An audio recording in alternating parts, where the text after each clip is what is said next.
Hello and welcome to a new episode on Sadhana World Foundation. As you know, we care about crafting young lives. We present them stories drawn from lessons in history as well as our folk tales, which contain tremendous amount of moral values.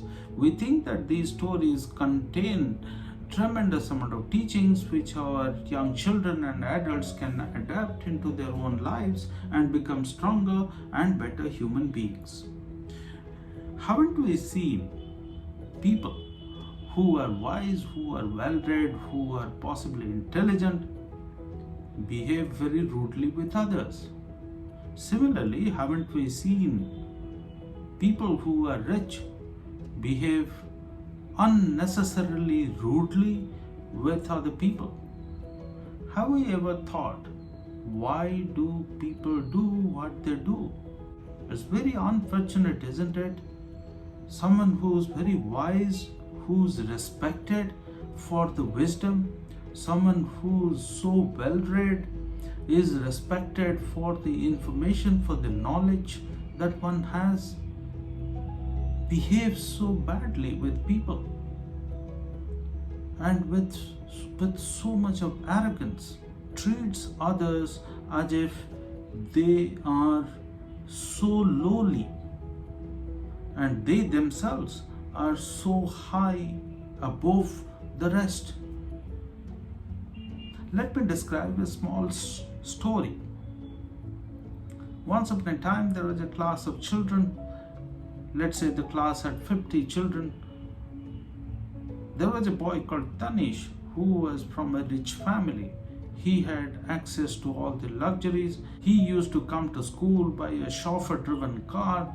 He had all the expensive toys and expensive dresses. And at the same time, he was a good student. He was standing first in his class. Everybody used to like him for the academic records that he was able to deliver time and again. All the children in the class used to look up to him for his academic performance. But his behaviors were not the best.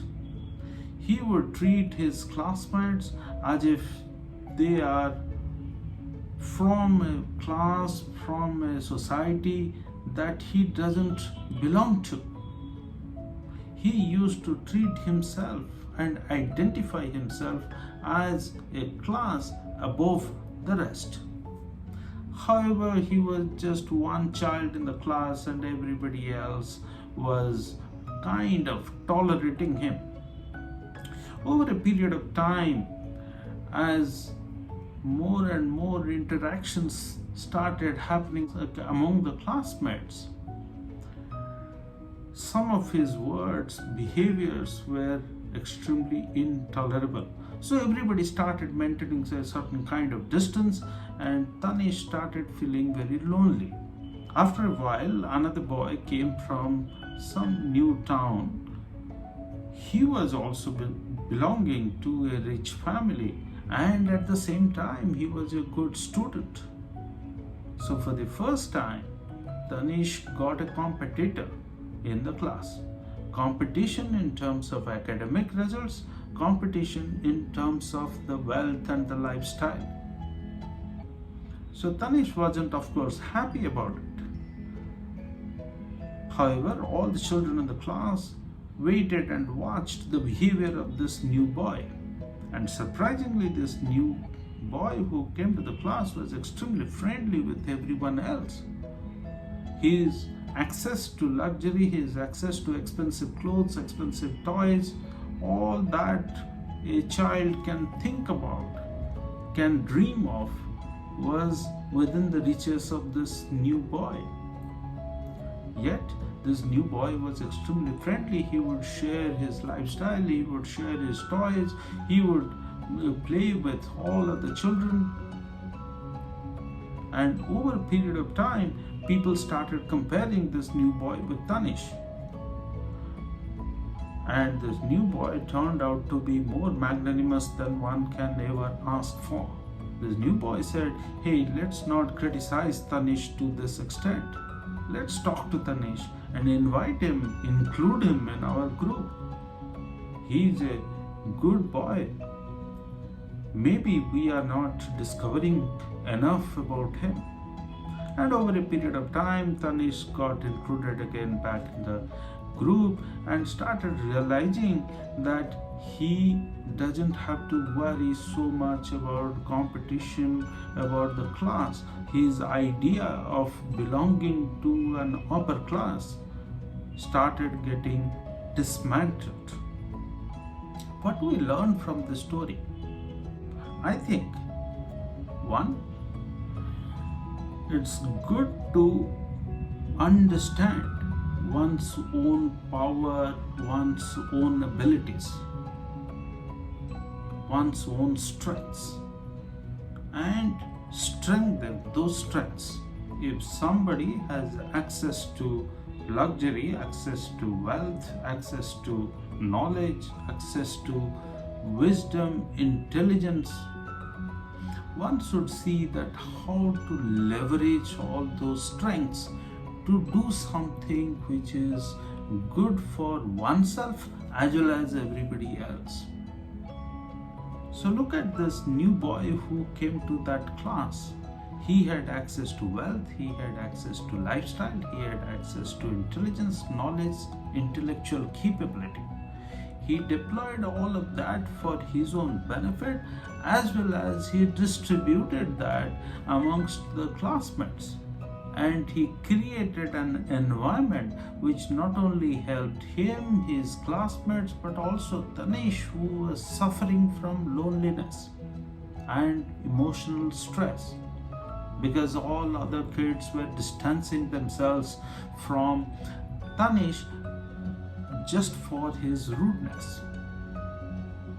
So this is teaching number one, that if one has some special power, some exclusive ability, some unique capabilities, one has to strengthen it, one has to use that for one's own benefit as well as the society's benefit.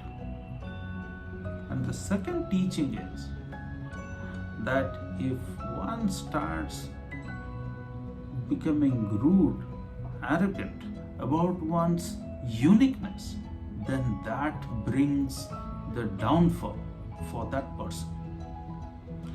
Dip into the mythology of Ramayana. Ravan, who was the demon king, who was one of those times most intelligent, most well-read, and a superpower by himself. All of that he had achieved by hard work and by concentration, by focus, by determination, all of that. However, at a point in time, he started becoming so arrogant, so rude, that he started neglecting, he started rejecting all the good advices that he was getting from others. He started acting, he started doing all the wrong things. Because of that arrogance, he thought that he is matchless. He is the most powerful person and he should rule the world. By bringing pain, suffering, and trouble to everybody else, he was not willing to accept that there could be somebody who is equally powerful. And because of this thought of arrogance, his downfall took place. So, ladies and gentlemen, my dear young children, if we start thinking that we are matchless, we are unique, and we start treating everybody else lowly, then that's arrogance, that's rudeness, which starts converting into our downfall. I hope you see this teaching in this short story and this mythological story in Ramayana. I look forward to our future conversations. Thank you very much.